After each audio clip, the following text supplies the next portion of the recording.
Nurses at 3 Northwell Health facilities in Manhattan have a new contract. Today, they overwhelmingly approved the latest offer. The union says it provides substantial raises, improvements in pensions, and better work conditions.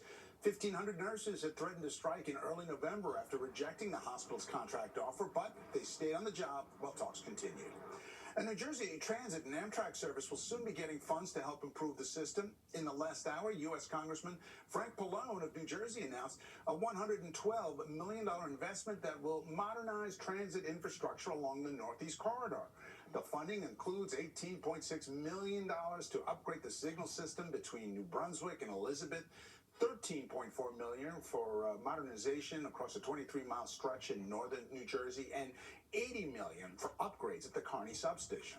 Discounted fares may soon be offered to passengers with disabilities who take the PATH train. The proposal from Governor Phil Murphy, Governor Kathy Hochul, and the Port Authority calls for a 50% fare reduction for these riders. This is the same fare that people who are 65 and older pay. Public hearings on the plan will be held next month. And if it's approved, riders could start applying for it by spring of 2025. PATH officials plan to work with the disability community to make the certification process a smooth one. Well, prosecutors involved in former Senator Bob Menendez's corruption trial are now admitting the jury in the trial was not shown proper evidence at one point. Federal prosecutors say jurors were shown material that should have been redacted. They say neither defense lawyers nor prosecutors noticed the mistake during the trial, but they also say the unredacted material likely would not have swayed the jury's verdict. Menendez was convicted back in August. He is set to be sentenced in January. Lawyers for former New York City Mayor and Trump attorney Rudy Giuliani appear to be attempting to stop representing Giuliani over his defamation case. According to recent court filings, Giuliani's lawyers told a judge that they need to end their relationship due to fundamental disagreements with their client.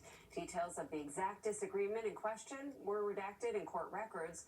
Giuliani faces a deadline of tomorrow to turn over several possessions to 2 Georgia election workers who he owes nearly $150 million.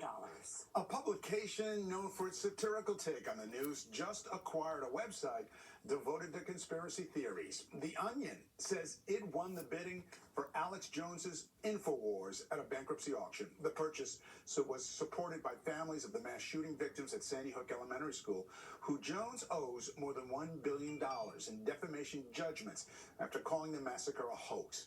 The Onion did not reveal how much it paid, but it is planning to relaunch InfoWars as a parody site in January.